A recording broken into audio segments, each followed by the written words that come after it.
Oke, kita lanjutkan lagi pembelahan meiosis. Oke, perhatikan.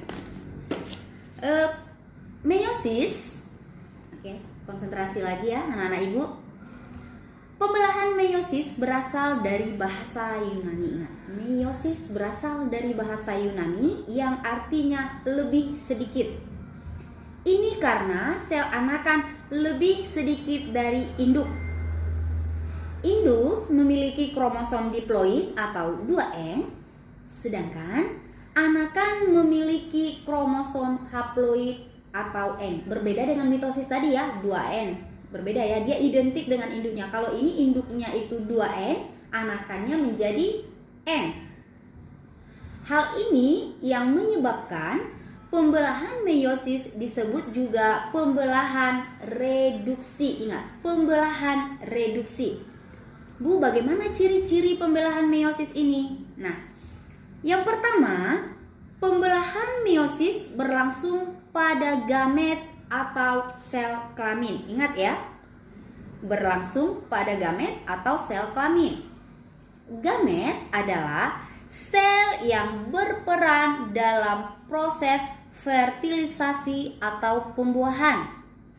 Gamet itu ada dua loh, ingat ya, gamet itu ada dua, yaitu gamet betina yaitu ovum dan gamet jantan atau sperma. Ya, yang sperma.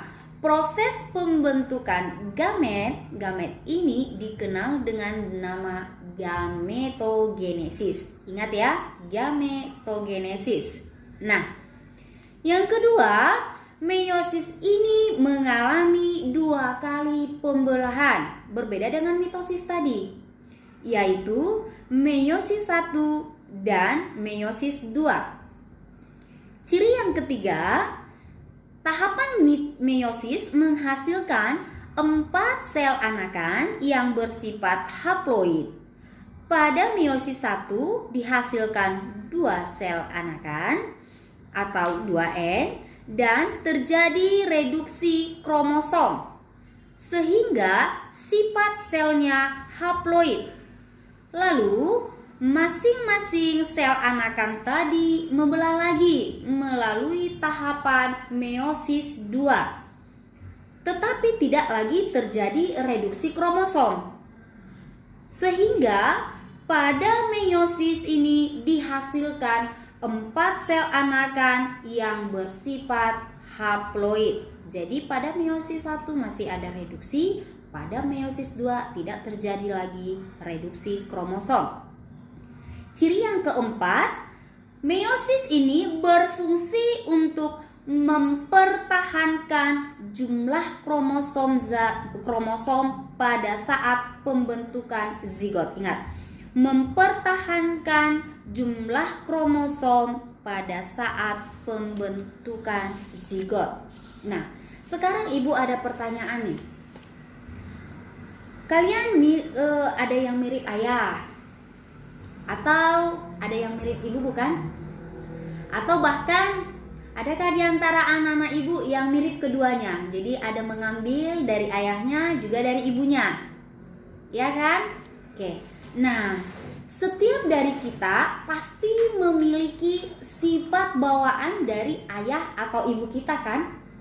Tapi gimana ya ini bisa terjadi? Kok bisa kita mirip ayah, kita mirip ibu, gitu ya? Nah, jadi pada meiosis ini, disinilah terjadi prosesnya. Ibu jelaskan mulai dari proses fase meiosis yang pertama.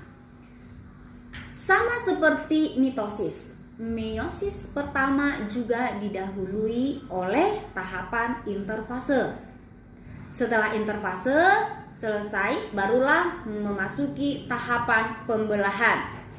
Tahapan pembelahan itu sama seperti tadi mitosis, promat, profase, metafase, anafase, telofase. Ciri-cirinya, profase kita buat karena meiosis 1, maka kita jadikan dia profase 1, metafase 1, anafase 1, telofase 1 untuk menunjukkan ciri bahwa itu pembelahan meiosis 1. Nah, ciri-ciri yang pertama itu membran inti mulai menghilang. Jadi ciri profase 1 membran intinya mulai menghilang. Kemudian yang kedua setelah itu benang-benang spindel itu mulai muncul. Lalu sentriol mulai bergerak ke kutub yang berlawanan. Nah, setelah itu kromosom homolog sudah terbentuk. Kromosom homolog ini apa? Kromosom homolog merupakan kromosom yang memiliki bentuk dan struktur yang sama. Ciri selanjutnya terjadi pindah silang atau crossing over. Jadi, crossing over merupakan suatu peristiwa yang mengakibatkan bertukarnya materi genetik antara kromatid dengan kromatid yang homolognya. Inilah kenapa kita memiliki sifat yang dibawa oleh ayah, juga sifat yang dibawa oleh ibu, karena terjadinya crossing over tadi. Ingat ya, sudah paham ya? Karena terjadi proses crossing over tadi, sehingga pada kita ada sifat yang dibawa dari ayah dan sifat yang dibawa oleh ibu. Ingat ya, sifat yang dimaksud itu bukan sifat baik, buruk, bukan itu ya anak-anak ibu ya. Itu konsep ya, bukan sifat yang baik. Sifat baik, buruk kamu itu kamu dapatkan setelah kamu setelah kamu dilahirkan, lalu berada pada lingkunganmu. Kalau kamu berada pada lingkungan yang baik, didikan yang baik, karakter yang baik, maka sifatmu akan baik. Dan itu tidak diturunkan dari orang tua ya anak didik kami ya. Jadi sifat yang dimaksud adalah sifat karakter fisik kamu. Oke, selanjutnya fase yang kedua adalah metafase. Tadi profase ya, di sana terjadi tadi crossing over. Sekarang metafase. Kromosom homolog, ini ciri-cirinya ya. Kromosom homolog atau tetrad bergerak ke bidang ekuator dengan sentromer mengarah ke kutub. Tetrad itu adalah kromosom yang berpasangan yang mengandung 4 kromatid. Ingat, tetrad itu mengandung 4 kromatid. Masing-masing kromosom berikatan dengan benang spindel pada bagian sentromer. Lalu selanjutnya anafase. Anafase 1 ya, bukan hanya anafase, ingat. Anafase 1, ciri-ciri yang pertama itu kromosom homolog ditarik oleh benang spindel ke arah kutub pembelahan sehingga tetrad berpisah dan kromosom bergerak menuju kutub berlawanan. Ingat, kromosom ya, bergerak menuju kutub yang berlawanan. Lalu membran sel mulai melekuk di bagian tengahnya.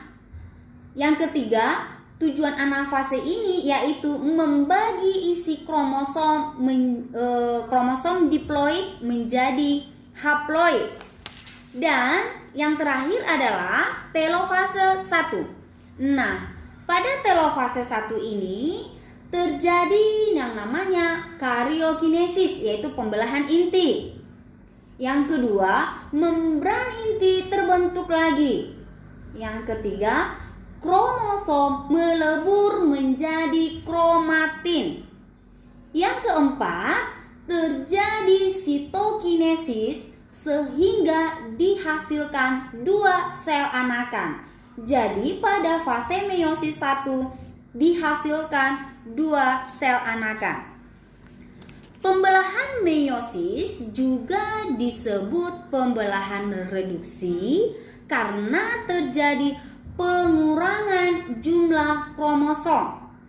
Sifat diploid atau 2N dari induk sel akan menghasilkan sel anakan yang bersifat haploid atau N, sesuai dengan fungsinya mempertahankan jumlah kromosom pada saat pembentukan zigot.